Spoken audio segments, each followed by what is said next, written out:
किए जाते हैं। तो मैं आपको बता दूं कि बिहार एसएससी जो कि सीजीएल अभी कुछ ही दिनों में आपके एग्ज़ाम्स ले लिए जाएंगे। इसमें ये जो क्वेश्चन है हमने इरूटेरिया सेट से उठाया है, ठीक है।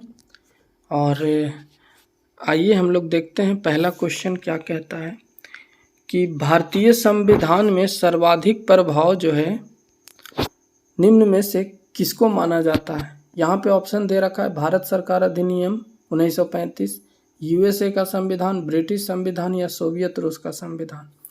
तो इसका जो आंसर होगा भारत सरकार अधिनियम 1935 के तहत जो था ये सबसे ज़्यादा प्रभाव में आया था, ठीक है। उसके बाद देखेंगे दूसरा क्वेश्चन कहता है कि भारतीय संविधान द्वारा प्रारंभ में कितने मौलिक अधिकार प्रदान किए गए थे। तो आपको मैं बता दूं कि शुरू में जो मौलिक अधिकार थे वो 7 हुआ करते थे, ठीक है। कितना? 7। और वर्तमान में अगर पूछेगा यानी कि अभी कितने मौलिक अधिकार हैं, तो अभी प्रेजेंट में मौलिक अधिकारों की संख्या 6 है, यानी कि 6। तो इस हिसाब से इस क्वेश्चन का जो हमारा आंसर होगा, इस क्वेश्चन का आंसर हो जाएगा ऑप्शन बी 7, ठीक है। तीसरा क्वेश्चन की तरफ बढ़ते हैं। यहाँ देखेंगे राज्य के नीति निर्देशक सिद्धांतों में से कौन सा गांधीवादी दर्शन पर आधारित नहीं है, ठीक है। तो देखेंगे ग्राम पंचायतों का गठन, ग्रामीण उद्योगों का बढ़ावा देना, कृषि एवं पशुपालन का संगठन या मजदूरों का संरक्षण। तो गांधीवादी दर्शन पर आधारित जो नहीं है वो क्या है? मजदूरों का संरक्षण। ये जो है ये गांधीवादी पर आधारित नहीं है, ओके। चौथा क्वेश्चन देखते हैं। केंद्र सरकार किसकी सिफारिश पर भारत की संकेतिक निधि जो है निधि से राज्यों को सहायता अनुदान देती है। तो मैं आपको बता दूं कि ये जो है वित्त आयोग के तहत दिया जाता है, ठीक है। तो ऑप्शन ए हमारा राइट आंसर होगा। अगला क्वेश्चन देखते हैं। भारत में अवशिष्ट शक्तियां निहित की गई है। अवशिष्ट जो शक्तियां हैं वो कहाँ निहित की गई है? तो केंद्रीय सरकार के, यानी ऑप्शन ए हमारा राइट आंसर होगा। अगला क्वेश्चन कहता है भारत सरकार का मुख्य कानूनी सलाहकार किसे कहा जाता है।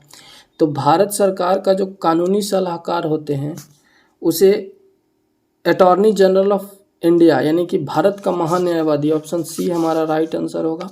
और मैं आपको बता दूं कि भारत के महान्यायवादी की चर्चा जो है वो आर्टिकल भारतीय संविधान के आर्टिकल 76 में करी गई है, ठीक है। तो कई बार क्वेश्चंस यहाँ से भी पूछ देंगे आपको कि भारत के महान्यायवादी की चर्चा भारतीय संविधान के किस अनुच्छेद में किया गया है। तो अनुच्छेद 76 यानी आर्टिकल 76। अगला क्वेश्चन देखते हैं। भारतीय संविधान के किस अनुच्छेद के अनुसार राज्य विधान परिषद बनाई या समाप्त की जा सकती है। तो यहाँ पर आप देखेंगे ऑप्शन हमारा हो जाएगा सी, यानी 169 के तहत हम किसी भी राज्य के विधान परिषद को बना भी सकते हैं और समाप्त भी कर सकते हैं, ठीक है। अगला क्वेश्चन यहाँ देखेंगे। भारतीय संविधान के किस भाग में केंद्र शासित प्रदेशों के बारे में बताया गया है। तो भाग 8 में बताया गया है केंद्र शासित प्रदेशों के बारे में। Next question. कोको कोला जैसे पेय पदार्थ में किस अम्ल की उपस्थिति के कारण खट्टा स्वाद होता है। तो आपको मैं बता दूं कि किसके कारण, यहाँ ऑप्शन ए में दे रखा है फॉस्फेरिक अम्ल, ऑप्शन बी में दे रखा है लैक्टिक अम्ल, ऑप्शन सी में है ऑक्जेलिक अम्ल और ऑप्शन डी में है हमारा नाइट्रिक अम्ल। तो हमारा जो आंसर होगा इसका फॉस्फेरिक अम्ल हो जाएगा। ऑप्शन ए हमारा राइट आंसर होगा। आपको मैं बता दूं कि कोको कोला में फॉस्फोरिक अम्ल जो होता है वो H3PO4, ठीक है। इसकी उपस्थिति के कारण ही जो होता है ये क्या होता है, स्वाद इसका खट्टा होता है, इसका स्वाद खट्टा होता है, ओके। आगे क्वेश्चन के पढ़े देखेंगे। इलेक्ट्रॉन का एंटी पार्टिकल होता है। तो इलेक्ट्रॉन का जो एंटी पार्टिकल होता है दोस्तों वो क्या होता है, पॉजिट्रॉन होता है। क्या होता है, पॉजिट्रॉन होता है, ठीक है। और अगला क्वेश्चन देखते हैं। ब्रह्मांड में सर्वाधिक तत्व पाया जाने वाला तत्व कौन सा है। तो आपको मैं बता दूं कि यहाँ पे क्वेश्चन बहुत घुमा कर देता है। बहुत से बच्चे नाइट्रोजन मार के आगे बढ़ जाएंगे, जो कि हो जाएगा उनका गलत। अगर आपसे पूछे कि एटमॉस्फेयर में कितना है, यानी कि वायुमंडल में कितना है, तो अगर वायुमंडल में पूछता है तो सबसे ज़्यादा संख्या है किसका? नाइट्रोजन का। नाइट्रोजन 78% होता है वायुमंडल में, ठीक है।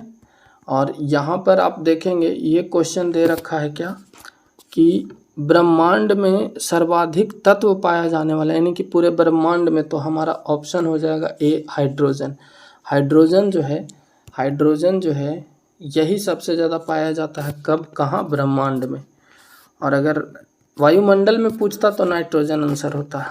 अगला क्वेश्चन देखते हैं। स्थिर ताप पर गैस की नियत मात्रा का आयतन उसके दाब के व्युत्क्रमानुपाती होता है।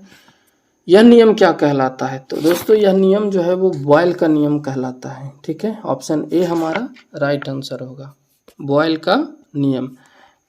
अगले क्वेश्चन देखते हैं। धुआं किस प्रकार के विलयन का उदाहरण है? तो धुआं जो है दोस्तों गैस में ठोस का उदाहरण है, ठीक है। धुआं जो है गैस में ठोस का विलयन का उदाहरण है, ठीक है। और अगला क्वेश्चन देखते हैं।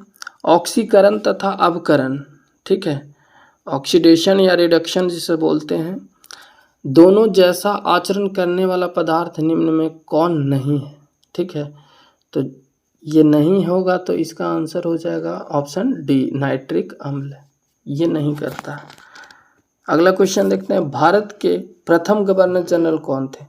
तो भारत के प्रथम गवर्नर जनरल जो थे वो लॉर्ड विलियम बेंटिक थे। ऑप्शन ए हमारा राइट आंसर हो जाएगा। अंतिम गवर्नर जनरल अगर पूछेगा तो हमारा लॉर्ड कैनिंग हो जाएगा, ठीक है। और अगर आपसे पूछ दे कि स्वतंत्र भारत के प्रथम गवर्नर जनरल कौन थे, तो स्वतंत्र भारत के प्रथम और अंतिम दोनों जो थे वो कौन थे? तो सी राजागोपालचारी थे, ठीक है। और स्वतंत्र भारत के प्रथम गवर्नर जनरल, ठीक है, ये भी लॉर्ड माउंटबेटन थे। तो ध्यान रखना है, इस तरह के क्वेश्चन में आप लोग पढ़ के जाएंगे। थोड़ा सा गवर्नर जनरल एक बार अच्छे से पढ़ कर जाएंगे तो क्वेश्चन आपका गलत नहीं होगा। तो आज हम लोग इतना ही क्वेश्चन करते हैं दोस्तों। उम्मीद करता हूँ कि आपको ये पूरा सेशन समझ आया होगा अच्छे से। आप लोग और भी रिवीजन करते रहेंगे। आप लोग अगर हमारे चैनल पर नए हैं तो चैनल को सब्सक्राइब कीजिएगा, लाइक कीजिएगा, शेयर कीजिएगा। मिलेंगे नेक्स्ट वीडियो में, तब तक के लिए जय हिंद।